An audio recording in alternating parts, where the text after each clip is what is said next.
Hello everyone, welcome back to my channel. So I was discussing about the VSEPR theory, the previous year question from CSIR NET.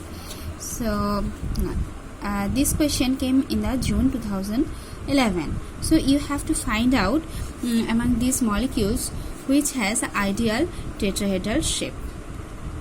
Okay, so SF4, let us start with its Lewis dot structure. So I told that sulfur, which is least electronegative and least in number, will be the central atom, and we have to draw all the fluorine atoms. Then first we also have to count the valence shell, total valence electrons. Okay, total valence electrons of SF4. So it will be 6 for sulfur, because sulfur having 6 valence electrons, and 4 into 7 because fluorine has 7 valence electrons. So it is 28 plus 6, that is 34 electrons. No.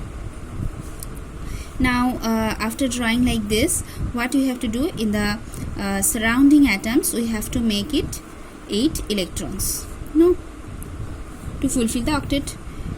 Then we can see that sulfur is also having 8 electrons. 1, 2, 3, 4, 5, 6 and 7, 8. All are having 8 electrons. But if you calculate now the total valence electron, how much it will be?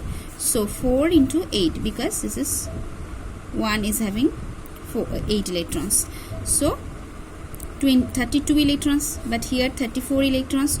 So the extra electron you have to add on the sulfur, because fluorine cannot have more than 8 electrons. It is second row element, but sulfur here is third row, and sulfur here is having only 1, 2, 3, 4 atom, bonded atom as a valence electron. But normally sulfur has 6 valence electron, so the lone pair can be added to the sulfur atom. So sulfur is having 1 lone pair and 4 bond pair. So this total gives us the coordination number for your VSEPR shape, according to VSEPR shape. So what is coordination number? It is coordination number 5. Then what will be the hybridization? sp3 and d. Then what is the shape predicted by this VSEPR theory for this? It is trigonal bipyramidal. No, and I already discussed that in the last video. The lone pair is placed at the equatorial position, not the axial. So the geometry is trigonal bipyramidal, and the shape is seesaw. So these things I already discussed in the last video, you can see. So it is not a ideal tetrahedral shape. Okay, so next molecule is SO4 2 minus. Sorry. So how to find out the Lewis dot structure it? So sulfur is again the central atom. So what is total valence electron? So it is sulfur 6 and 4 oxygen, having 6 electrons, plus 2 for the minus charge, therefore 6 plus, so it is 32 electrons. Now draw like this first. Okay, 4 oxygen, and in the surrounding atoms, what you have to do? Make 8 electrons, and sulfur is also having 8 electrons. 1, 2, 3, 4, 5, 6, 7, 8. Now calculate. So total 4 into 8 electrons, so it will be 32 electrons. So it is same like this one. But now you have to put the formal charges. See here, oxygens are having 1, 2, 3, 4, 5, 6 and 7 electron in the valence shell electron.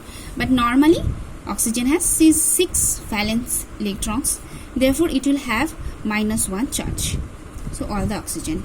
And sulfur has 4 valence electrons after the bond formation, but normally sulfur has 6 valence electrons, therefore it will have a positive charge, okay, +2, because it is less than 4. Now we have to make a stable structure for your this molecule. So stable is structure is that one which has less charge. Okay, so we can make double bond here, like say you can use the one lone pair to make a double bond. So finally you can do by yourself that this structure will be this one, and all the octet will be fulfilled, and sulfur will have 6 electrons in its valence shell after bond formation also. So sulfur will have 0 formal charge, but it obviously sulfur will exceeds from its octet rule. Now what is the shape? It is tetrahedral because it is having 4 coordination number, because 4 sigma bonds are there. Don't calculate pi bond, and sulfur is not having any lone pair, so it is tetrahedral, but it is an ideal one. That how you will know. Okay, here I want to discuss another point of your VSEPR theory. The first day, in the last day, I told that the first point of VSEPR theory, that lone pair repulsion is maximum, then lone pair bond pair repulsion, and then bond pair repulsion. And now I will tell another factor here, that when multiple bond is present, let's say triple bond or double bond, okay, they will occupy again more space around the central atom. This is central atom, so this double bond, triple bond occupies more space than a single bond. Okay, like the lone pair occupies more space than a bond pair.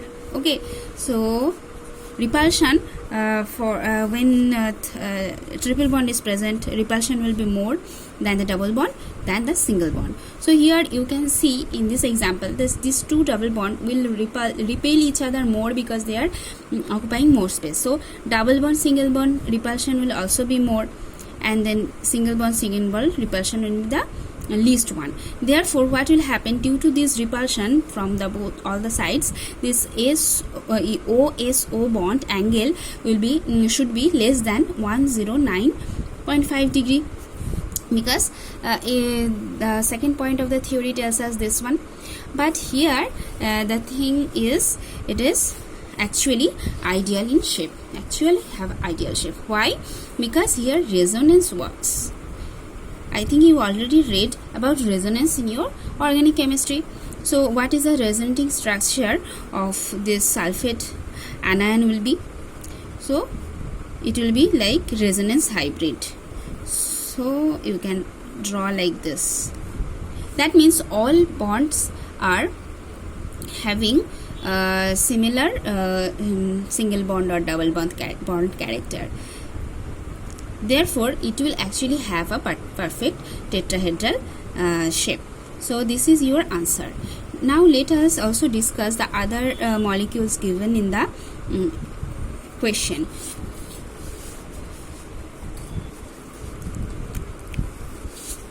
See, here S2Cl2 is given. So how many total valence electrons will be there? 2 into sulfur means 6, plus 2 into chlorine means 7. So it is, so it will be 24 plus 2, 26 electrons. Okay, and how you can draw? Sulfur will be the 2 sulfur will be the central atoms, and chlorine will be your surrounding atoms. Now you have to give 8 electrons to the surrounding atoms, and now you can check if 26 electrons are done. 1 2 3 4 5 6 7 8 9 10 11 12 13 14 15 16 17 and 18. So 19 20 21 22 23 24 25 26. Okay, now is done. 26 electrons. So here you can see that chlorine having 8 electrons, but how many? 1 2 3 4 5 6 7 electrons. So no charge on chlorine. And sulfur 1 2 3 4 5 6, no charge on sulfur also. Now actually what will be the shape around the sulfur? These 2 sulfurs, or geometry. See, what is the coordination number here? 2 lone pair and 2 bond pair. So 2 lone pair, 2 bond pair means total 4 coordination number. So it will be sp3 hybridized, and the structure should be tetrahedral around sulfur. Okay, so let us take 2 lone pair and 2 bond pair, like one chlorine, another sulfur. So again sulfur will have 2 lone pair and 1 chlorine. So it is not perfect one, but these are having tetrahedral shape, but here as a lone pair is present, lone pair repulsions will be more than the bonding pair. So it is not a ideal one. It is having tetrahedral, but it's not ideal shape. Okay, now let us go to the next molecule. Okay, so it is SO2Cl2. So central atom is sulfur. How many valence electron? Total valence electron. Sulfur is having 6 plus 2 into 6 for oxygen, and for chlorine 7 into 2. So 6 plus, so it will be 32 electrons. No. So you can draw sulfur as a central atom because least electronegative. Then you can do oxygen, then chlorine, then make 8 electron. Now you can see 1 2 3 4 5 6 7 means -1. Sulfur is having 1 2 3 4 5 6 7 8, but 1 2 3 4 only, so it's less than 6, so 2 plus. So what you have to do here, double bond again. So if you put double bond here, Cl, then you will get all the octet fulfilled, not for sulfur but for the surrounding atoms. And sulfur also don't have any charge because it is having 6 electrons around it. Therefore this is also a tetrahedral shape, but is it an ideal one? What is the question? So is it ideal one? So here it will not be ideal because just now I discussed that double bond will repel more because they are occupying more space around the sulfur, and double bond single bond repulsion will also be more. Therefore this ClS and Cl bond, this bond will be less than 109.5 degree. Here no resonance is also working like the case of sulfate. Therefore this is also not your answer. So answer is sulfate. Okay, so I will finish my today's lecture here. So I'll discuss the next questions in the next video. Thank you for watching.